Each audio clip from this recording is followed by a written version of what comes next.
Samedi 1er mai 2021, mesdames et messieurs, bonjour. Merci de prendre le rendez-vous de l'information sur Radio Trait d'Union. À la technique, Roland Taoumon, au micro, Nathalie Alochepa. Les titres. Célébration ce 1er mai de la Journée internationale du travail. Cette journée tire son origine des combats du mouvement ouvrier pour obtenir la journée des 8 heures à Chicago. Vous suivrez le message du ministre de la fonction publique. 8e édition de l'opération Les Pas de Prince ce samedi à Boycon. Ce numéro qui coïncide avec la célébration de la fête du travail a eu lieu à l'hôtel de ville. Pour sa réélection, Erdogan adresse ses félicitations au président Patrice Talon. La correspondance a été transmise au ministre béninois des Affaires étrangères Aurélien Agbenossi hier. En Côte d'Ivoire, 6 cadres du FPI ont été accueillis par leurs partisans à leur retour du Ghana pour la réconciliation nationale souhaitée par le président Alassane Ouattara. Vous suivrez également dans cette édition le point de presse du procureur spécial de la Criette de ce matin. Le développement.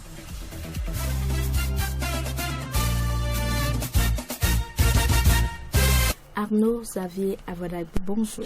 Bonjour à vous, Nathalie Alochepa. Célébration ce 1er mai de la Journée internationale du travail. Cette journée tire son origine des combats du mouvement ouvrier pour obtenir la journée de 8 heures à Chicago en 1886. Tout à fait, une journée de lutte du mouvement ouvrier instaurée en mémoire du massacre de Haymarket Square comme journée annuelle de grève pour la réduction du temps de travail à une journée de 8 heures. Cette revendication fut satisfaite lors de l'entre-deux-guerres dans la plupart des pays européens industrialisés. La fête du 1er mai devint donc alors une journée de célébration des combats des travailleurs et des travailleuses. Elle est célébrée dans de nombreux pays du monde et est souvent un jour férié. À l'occasion, Mathis Adigatou, ministre du Travail et de la fonction publique, s'est adressé aux défenseurs des droits des travailleurs. À propos des préoccupations des travailleurs exprimées dans les cahiers de doléances, il me plaît de rappeler que l'approche de la concertation et de la négociation collective adoptée par le gouvernement de notre pays constitue le mécanisme adéquat par lequel ces doléances seront examinées pour aboutir à des solutions idoines et consensuelles. Je voudrais en outre rassurer les travailleurs de la disponibilité totale du gouvernement à faire aboutir leurs préoccupations essentielles dans un avenir proche pour l'instauration d'un climat social encore plus apaisé, porteur d'une meilleure croissance économique de notre pays. Dans ce contexte marqué par la crise sanitaire de Covid-19, la ministre invite au respect des gestes barrières. Il convient de renforcer les mesures de résilience, aussi bien des entreprises que des travailleurs, pour une gestion anticipée plus rationnelle de la crise. À cet égard, les nouvelles technologies de l'information et de communication structurées autour de l'ingénierie informatique sont devenues des technologies indispensables aux entreprises pour la gestion de la crise sanitaire. De fait, un ajustement technologique s'impose pour franchir le Rubicon de la survie à l'ère de la COVID-19. J'exhorte donc les employeurs à prendre davantage conscience et à s'adapter pour la prise des mesures idoines pour la renaissance de l'entreprise et le bien-être des travailleurs, afin que tous ensemble, nous puissions vaincre un tant soit peu le spectre du chômage lié à cette pandémie. À l'instant, Mathis Adigatou, ministre du Travail et de la fonction publique. 8e édition de l'opération Les Pas de Prince ce samedi à Boycon. Ce numéro, qui coïncide avec la célébration de la fête du travail, a eu lieu à l'hôtel de ville. Coupe-coupe, roues, balais et autres matériels de nettoyage en main, les employés de la mairie et des particuliers ont nettoyé leur cadre de travail. Une commémoration spéciale de la fête du travail à Boycon. Loin des bureaux, les employés de la mairie de Boycon ont investi l'esplanade intérieure de la mairie pour la débarrasser des saletés et mauvaises herbes. 8 mois déjà que l'opération Les Pas de Prince a été lancée à la mairie de Boycon. Elle porte déjà des fruits. Écoutons le maire Rufino d'Almeida. Le Fonds national de l'environnement et du climat, le ministère du cadre de vie et du développement durable ont rendu public la liste des communes ayant compétit pour le concours Ville Durable. La commune de Boycon s'est classée deuxième au plan national, donc deuxième 77. Le sacrifice que tous ceux qui sont engagés dans cette opération font n'est pas vain, puisque ça nous a permis non seulement d'embellir un tout petit peu notre ville, mais aussi d'obtenir la deuxième place pour ce concours qui nous voudra d'avoir un lot qui est composé entre autres d'une récompense de 30 millions de francs CFA ainsi que du matériel pour continuer l'œuvre d'assainissement, l'œuvre de salubrité de la grande ville Carrefour du Bénin, Boycon.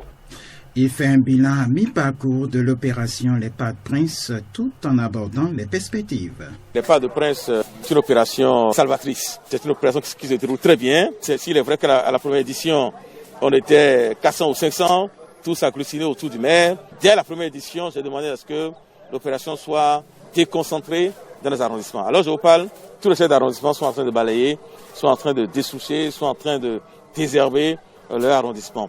De la même façon que plusieurs groupes organisés, notamment les congrégations religieuses, les artisans et autres, ou les groupes ethniques, je leur ai affecté des lieux dans la ville, les lieux où justement ces groupes se livrent justement aux opérations de salubrité. Donc je ne peux que me réjouir et inviter davantage les structures déconcentrées de l'État, auxquelles j'ai écrit qui n'ont pas encore réagi, dont les devantures ne sont pas dignes de l'ambition que nous nourrissons pour notre ville, à qui je lance un appel vibrant pour que chacun de nous se mette dans la danse. Chacun de nous doit œuvrer pour que Boycon devienne une ville attrayante, une ville propre, une ville verte. Je pense que c'est un défi qui incombe à tous et chacun de nous. À l'instant, le maire de la commune de Boycon, Maître Rufino d'Almeida.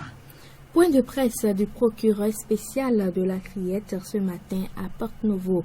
Mario Metonou s'est intéressé à un cas d'accident à Banté. On l'écoute pour plus de précision. Hier, vendredi 30 avril 2021, aux environs de 5 heures du matin, le commissariat de Gouka a été saisi d'un accident mortel de la circulation qui s'est produit à hauteur du village Agmon, dans l'arrondissement d'Actocolibé, commune de Banté.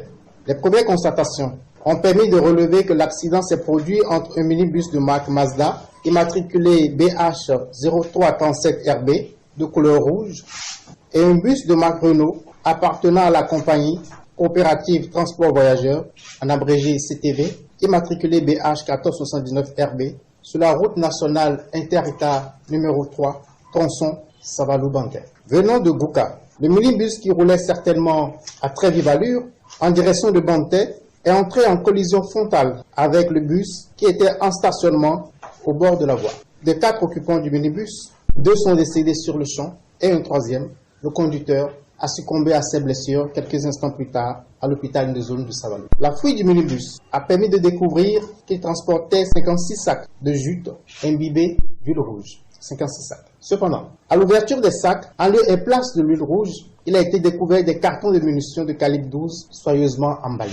Au décompte, ce minibus transportait 70 000 cartouches de calibre 12, 70 000 cartouches de calibre 12. Tout porte à croire que le marquage des sacs à l'huile rouge est destiné à tromper la vigilance des forces de défense et de sécurité. Le seul rescapé de l'accident dit répondre au nom de Kankalala Aziz, de nationalité togolaise, il réside à Alédio, au Togo. De ses premières déclarations, il ressort qu'il a l'habitude d'aider le conducteur du minibus, également de nationalité togolaise, à décharger ses marchandises. Cette fois-ci, il aurait été sollicité la veille aux environs de 20 h à Aoro, village situé sur l'axe routier Bassila-Banté, pour aider à décharger la cargaison à Gouka et à Kwasi, dans la commune de Banté. Il précise qu'au moment où il prenait place à bord du véhicule, il s'y trouvait déjà 2 individus, plus le conducteur.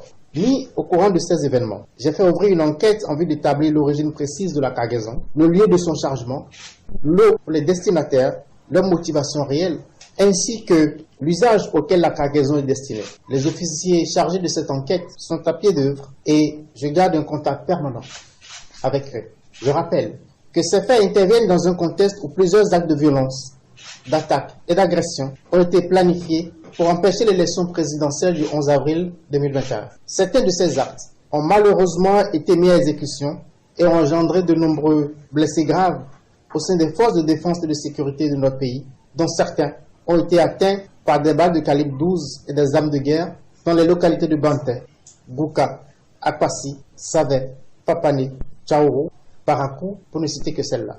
Je ne manquerai pas, s'il y a lieu, de vous apporter de plus en plus d'informations sur l'évolution de cette enquête. À l'instant, le procureur spécial de la Criette, Mario Metonou, tenu d'un dialogue national au Bénin, quelle opportunité pour l'environnement politique.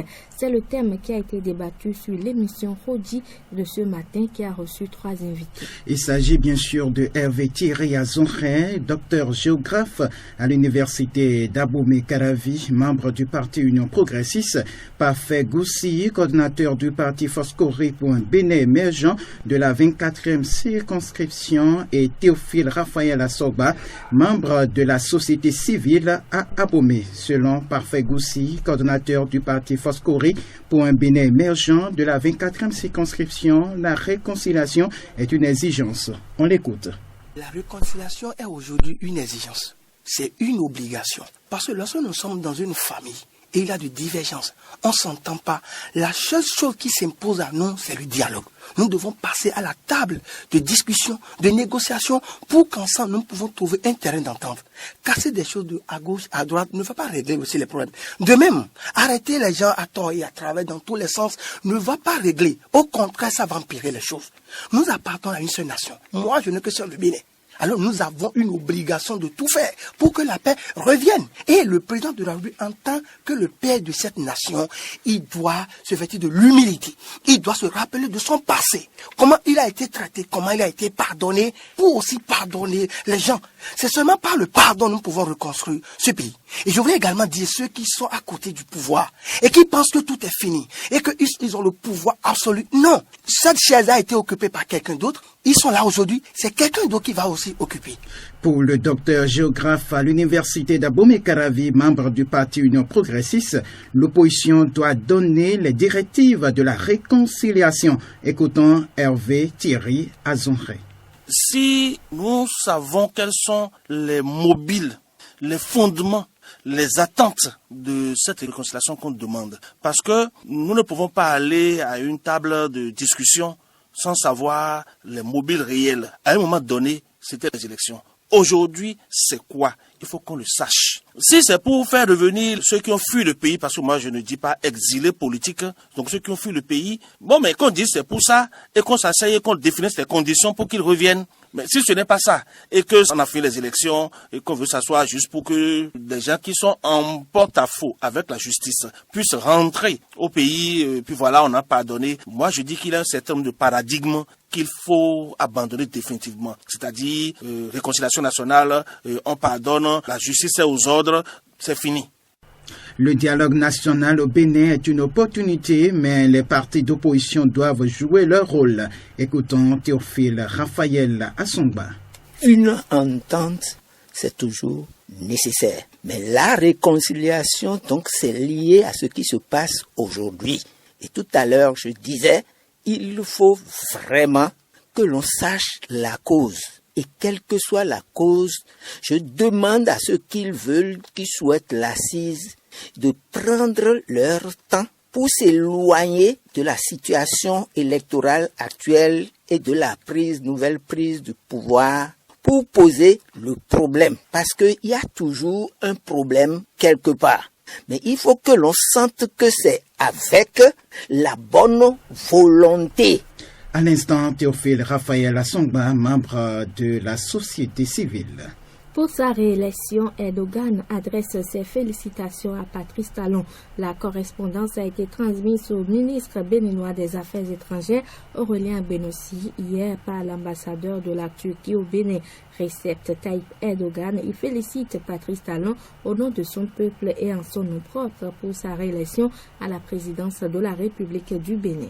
Dans sa correspondance, le président turc a dit féliciter de tout cœur au nom de son peuple et en son nom propre le président Patrice Talon pour sa réélection à la présidence de la République du Bénin. Il lui a souhaité ses vœux de santé et de prospérité. L'ambassadeur de la Turquie au Bénin a transmis la lettre au ministre Aurélien Benossi. Écoutons un extrait de ses propos de la remise de la lettre. Ce matin, je viens de remettre officiellement la lettre de félicitations du président de la République turque, M. Recep Tayyip Erdogan, adressée au président de la République du Bénin, M. Patrice Talon. Dans ce message, le président Erdogan félicite le président Talon pour sa réélection et énonce également la disponibilité de la Turquie à continuer dans le dialogue et le développement des relations bilatérales qui ont des bases solides.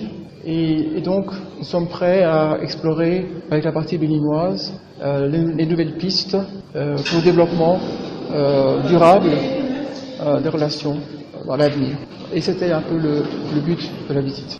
À l'instant, Onur Al-Seri, l'ambassadeur de la Turquie au Bénin. Une note de l'actualité africaine avant de refermer cette édition en Côte d'Ivoire. 6 cadres du FPI ont été accueillis par leurs partisans à leur retour du Ghana pour la réconciliation nationale souhaitée par le président Alassane Ouattara. Ils étaient en exil depuis la chute de l'ex-président ivoirien Gbagbo en 2011. 6 partisans de l'ex-président ivoirien Laurent Gbagbo, dont les anciens cadres de son parti, ont atterri vendredi à Abidjan, provenance du Ghana, sous la houlette du Haut Commissariat de l'ONU, réfugiés HCR. En accord avec le gouvernement ivoirien au nom de la réconciliation nationale, ils étaient une centaine de sympathisants du FPI à avoir fait le déplacement à l'aéroport Félix Houphouët-Boigny d'Abidjan pour accueillir triomphalement leur leader. Nous voulons partir allègrement vers la réconciliation et la paix pour notre pays. C'est ce qui nous intéresse le plus, assure l'un d'eux. Voilà, mesdames et messieurs, ce sera tout pour cette édition du journal parlé sur RTU. Roland Taumont a assuré la partie technique. Co-présentation, Arnaud Xavier Vodabé, Nathalie Alochekpa. Merci et bonne célébration de la fête du travail.